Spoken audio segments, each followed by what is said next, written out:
ధర్మాధికారి అమాయకురాల్ని మానభంగం చేసి చంపడం క్షమించాలని అపరాధం. అత్యాచారం హత్య చేసిన వాళ్ళకి ఏ శిక్ష వేస్తారు? ఆ శిక్ష వెంటనే అమలు జరగాలి. ఏంటి బాబు గారు అంతప్పుడు తమ కొడుకని ఊరుకుంటున్నారా? ఎవ్వరి కొడుకైనా శిక్షించాలి అంతే. మీకు న్యాయం ఊరుకో న్యాయం అంటే మేము ఊరుకుంటావా? శిక్ష లేకపోతే ఊరుకోం. ఇలాంటి వాడిని శిక్షించి తీరాలి. అవును, శిక్షించాలి. శిక్షించాలి. శిక్షించాలి. శిక్షించాలి. శిక్షించాలి. శిక్షించాలి. శిక్షించాలి. శిక్షించాలి. శిక్షించాలి. తరతరాల నుంచి ఈ ధర్మపీఠం మీద కూర్చొని ఎటువంటి స్వార్థం లేకుండా తీర్పిస్తున్న వంశం మాది. ఈ రోజు అదే విధంగా నా కొడుకని కూడా చూడకుండా న్యాయాన్ని బ్రతికించి తీర్తాను. ఇటువంటి దుస్సంఘటనలు పూర్వం ఎన్నో జరిగాయి. ఈ అపరాధానికి ఏ శిక్ష అనుభవించాలని మనం తీర్పునిచ్చామో శాస్త్రి గారు ఈ అపరాధికి అదే శిక్ష విధించమని పెద్దలైన మిమ్మల్ని నేను వేడుకుంటున్నాను. నేనా?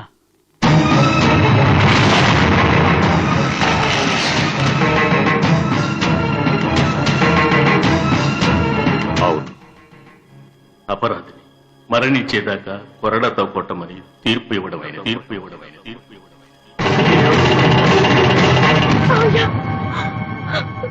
న్యాయం కోసం ధర్మం కోసం ప్రాణాలిచ్చే వంశం ఇది. అటువంటిది మీ కొడుకు తప్పు చేశాడంటే మీరు నమ్ముతున్నారా? నమ్మకం గురించి కాదమ్మా. వాడు నీకు భర్త అయితే నాకు కొడుకమ్మా. వాడి మీద మనకు నమ్మకం ఉండడం సహజం. కానీ వాడు తప్పు చేశాడనడానికి వీళ్ళంతా ప్రత్యక్ష సాక్షులు. చనిపోయింది మన ఇంటి బిడ్డ అయినా నీతి న్యాయం ధర్మం అందరికీ ఒకటే. జనం తీర్పే జనార్దనుడి తీర్పు. నన్ను క్షమించమ్మా. మావయ్య, నేనెందుకు ఈ వ్రతం చేస్తున్నానో మీకు తెలుసా మావయ్య? నేను మీ ఇంటి కోడలుగా వచ్చి ఎవరికి ఏ సంతోషాన్ని కలిగించలేదు. నాకు మనశ్శాంతి లేదు. ఒక 24 గంటల అవకాశం ఇవ్వండి మావయ్య. నా వ్రతం పూర్తవుతుంది. మనల్ని పట్టిన పీడ కూడా విరగడవుతుంది. అంతవరకు ఈ శిక్ష ఆపండి మావయ్య. ఇది నా తీర్పు కాదమ్మా, ఊరిచ్చిన తీర్పు. ఈ స్థానంలో కూర్చొని నేను వాళ్ళని అడగకూడదు. నువ్వే అడుగమ్మా.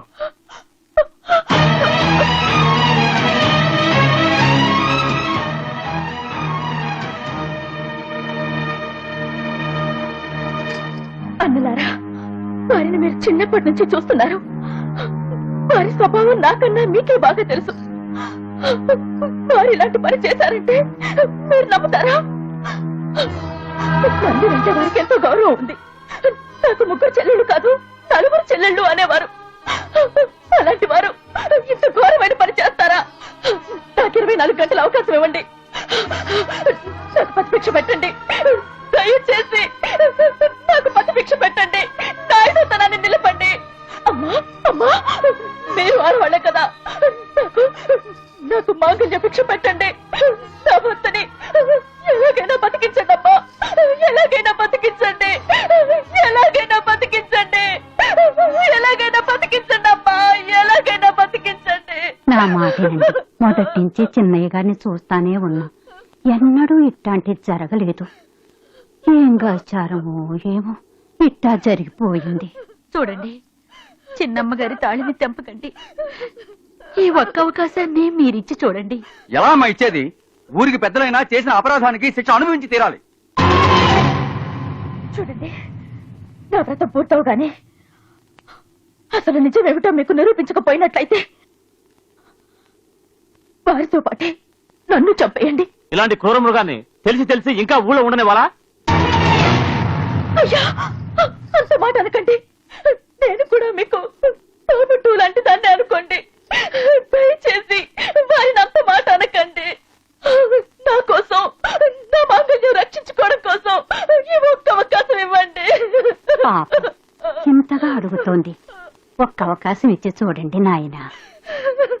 అలా అయితే ఇతన్ని దేవాలయం ముందు కట్టిపడేయండి.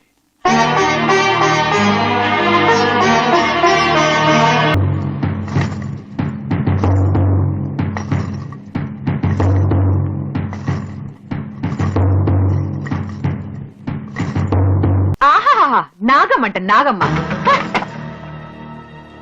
ఎంతైనా నువ్వు మా కులదైవానివి. ఆ తీర్పు అమలయ్యేట్టు చేసి వాడు చచ్చిపోయేలా చూడు. వాడు చేస్తే ఈ ఆస్తి అంతా నాకు నా కూతుళ్ళకి చెందుతుంది స్వామి. ధర్మాధికారి స్థానంలో కూర్చుని తీర్పు చెప్పే నేను ఏ క్షణం అపరాధి స్థానంలో నించున్నాను. ఆ క్షణమే గుండె పగిలి చచ్చిపోవాల్సింది. నేను పాపాత్ముణ్ణి, అందుకే చావలేదు. ఇంకా 24 గంటలు బతికి ఏం ఉద్ధరించాలి, ఎవరిని చంపాలి? నీ మొహం చూసే అర్హత కూడా నాకు లేదు. ఇంకా నన్ను బతికించి ఏం సాధిద్దావు? నన్ను చంపే. తప్పు చేసిన వాడు శిక్ష అనుభవించాలి కానీ ఏ తప్పు చేయని వాడు శిక్ష ఎందుకు అనుభవించాలి? నందిని నేను చంపలేదంటావా? అది తప్పు కాదంటావా? అంతకన్నా పెద్ద తప్పు చేయమంటావా? మీరే తప్పు చేయలేదు.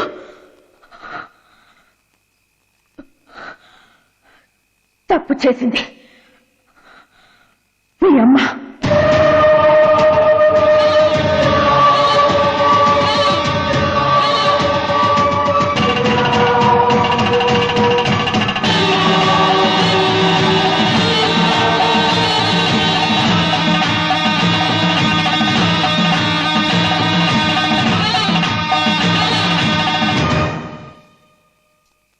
నాగలక్ష్మి,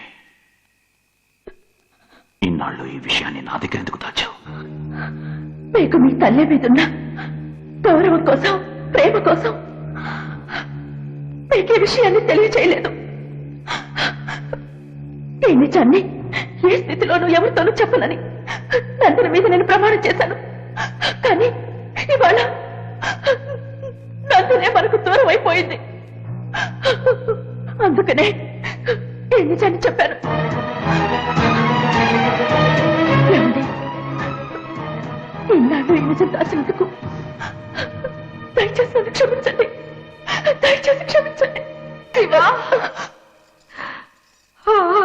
నా తండ్రి, నీకు ఇలాంటి పరిస్థితి వస్తుందని నేను కల్లో కూడా ఊహించలేదురా.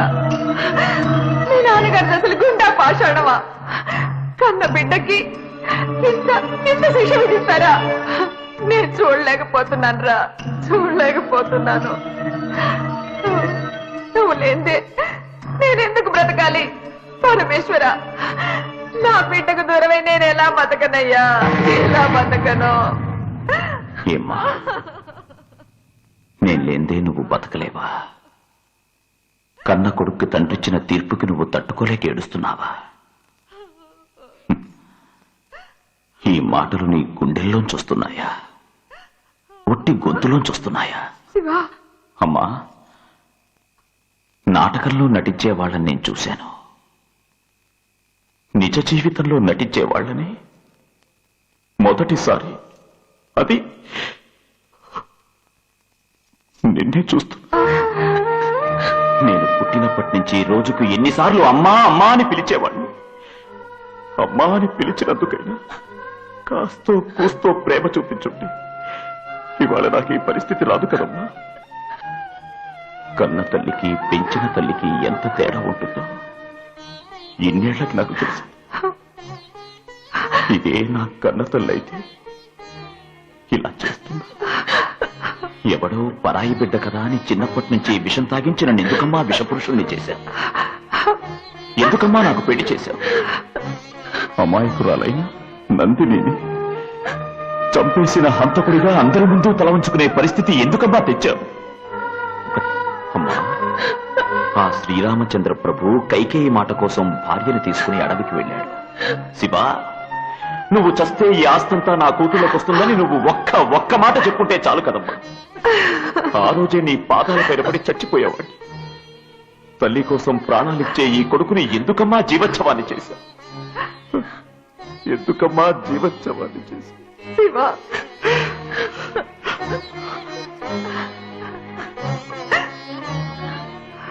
ఏ సంబంధం లేని ఏ పాపం తెలియని ఈ నాగలక్ష్మికి ఎందుకమ్మా ఇంత శిక్ష విధించావు? చెప్పమ్మా, చెప్పు.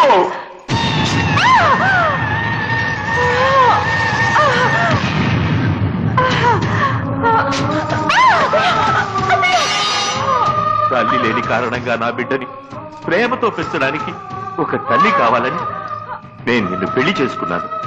అందుకు అందుకు నువ్వు చేసిందేమిటి? తల్లిగా వాడికి పాలు పట్టడానికి బదులు కాలకూట విషం ఇచ్చావు. నేను నీ మీద పెట్టుకున్న నమ్మకాన్ని బూడిదలో పోసిన పన్నీర్లా నాశనం చేశావు. బంగారం లాంటి నా బిడ్డని విష జంతువుని చేశావు. రాక్షసి, నీలాంటి నీచురాలు బతికితే ఆడజాతికి అవమానం, తల్లన్న పదానికి కళంకం. నిన్ను చంపడం తప్పు కాదు, నేను చేసింది హత్య కాదు. నీకు ఇది దేవుడిచ్చిన తీర్పు.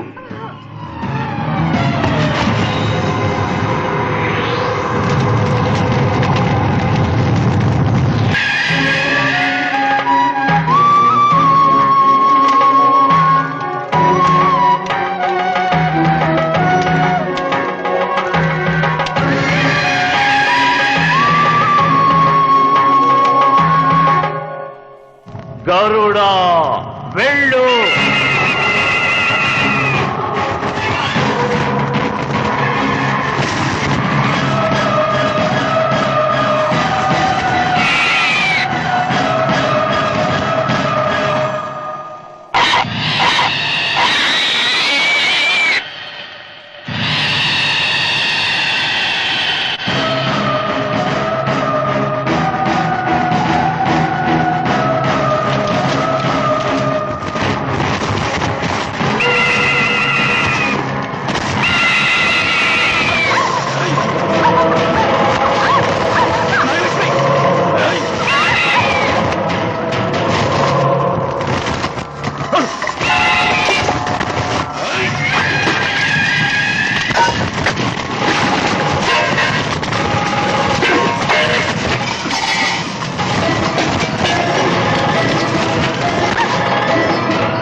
అమ్మా నాగలక్ష్మి, నువ్వేదో మామూలు పావు అనుకుని చంపడానికి ప్రయత్నించి కళ్ళు పోగొట్టుకున్న మూర్ఖులు. దయచేసి మమ్మల్ని క్షమించము. తల్లి,